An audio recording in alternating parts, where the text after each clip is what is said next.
Hi, I'm Eric Zadorchak. Welcome to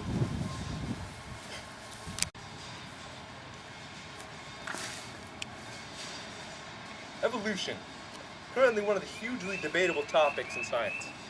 Today, we're going to show you a scenario using cavemen, where we explain to you the processes of natural selection. So sit back, relax, and enjoy. Yeah. Evolution is the change in inherited traits of a population of organisms through successive generations. Natural selection is the process by which those inheritable traits that make it more likely for an organism to survive and successfully reproduce.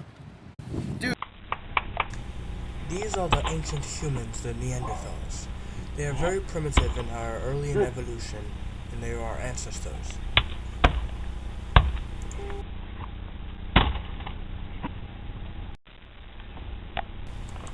These Neanderthals are preparing to hunt. However, one of them appears to have a problem hunting. Hey, let's hunt. Let's go hunt. Animals get hard at hunt. Why?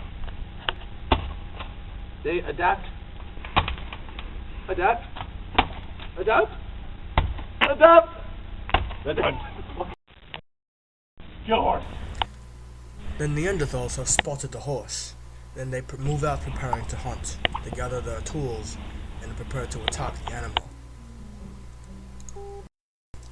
The Neanderthals throw their weapons at the horse. The first one throws his tool and makes contact with the horse. However, the second one appears to have a much weaker arm and does not reach the horse. This must be why he has such a hard time hunting.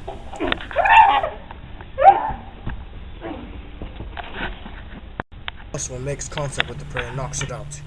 He can then capture his prey. Ow. Come on. Give me something. You weak arm. Ha ha ha ha. The hunter with the weak arm is now starving because he cannot hunt food. The one with the strong arm, on the contrary, is enjoying a feast.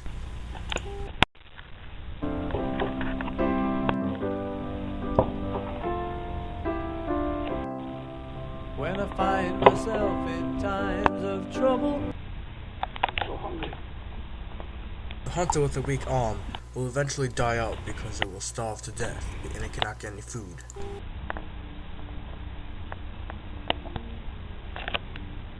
He's dead. Now the hunter who has gotten food has reached reproductive fitness and can have a family. When they reproduce, the child will bear traits similar to the parents.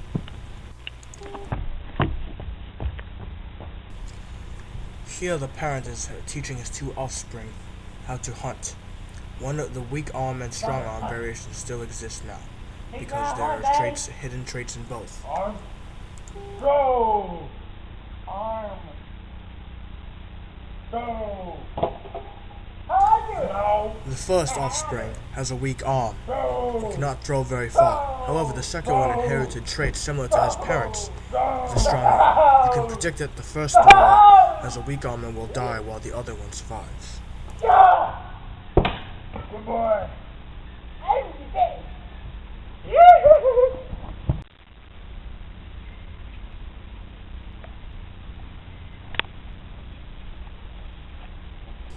The first offspring tries to hunt the horse, and of course has a weak arm.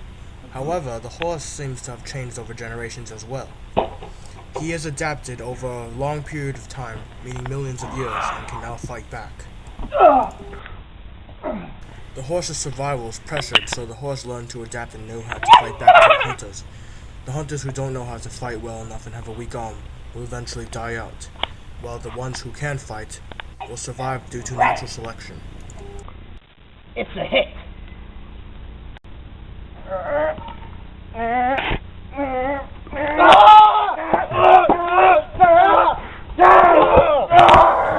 The second child can fight back and fight against the horse and therefore ends up killing it. He can then bring food back to I his bring own dinner to family family. and pass on the traits that his offspring will inherit. Natural selection is the process by which those inheritable traits that make it more likely for an organism to survive and successfully Reproduce and become more common in a population over successive generations. It is a key mechanism of evolution. Adaptation is the evolutionary process whereby a population becomes better suited to its habit. Tat. Like this. Tat. Like this. You're recording right now. What? I'm recording. This process takes place over many generations and is one of the basic phenomena of biology. Variation. In any given species or population, there will be a variation in certain traits, such as the ability to flip. Some Imminent.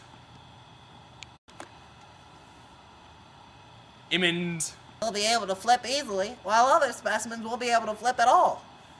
Now,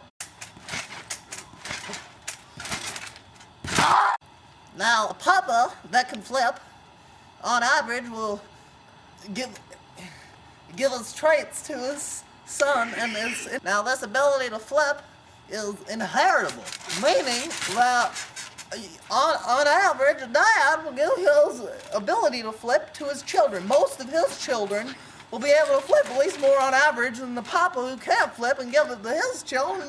Now, we've already seen specimens that can't flip and can flip. Now, say we introduce a predator that preys on these specimens. He eats, tries to eat the specimens. Now, he's confused when an animal flips. He can't eat the animal. It's flipping. What the hell is he supposed to do if the animal's flipping? But if the animal can't flip, then he just eats the animal. And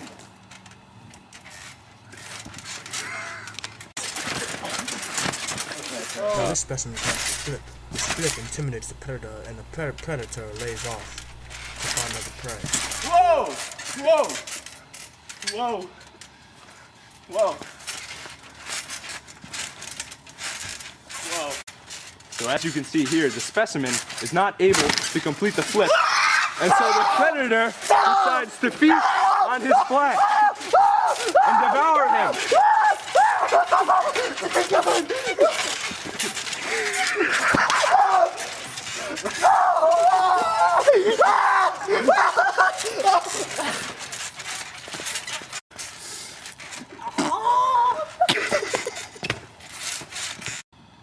those animals that could flip would be more likely to live until they can reproduce than the animals that can't flip.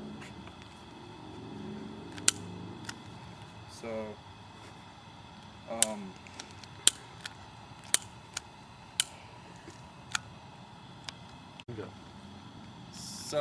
natural selection over time weeds out those specimens that are less reproductively fit.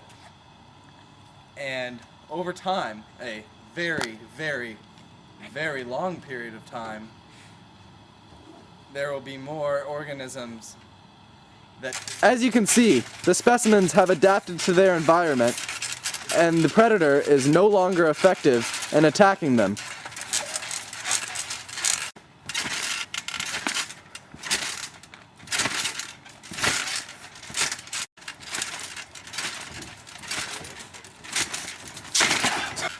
All these adaptations, I can't attack! Oh, God! Charles Darwin, 1838.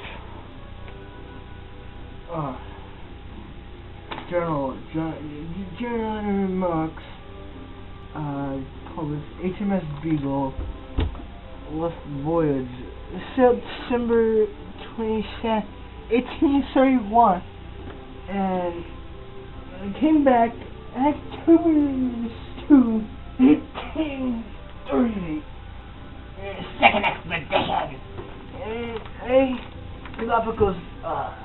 Galapagos Islands and different island, my finches, different sized beaks. Biogeography is different. Wallace and natural selection. And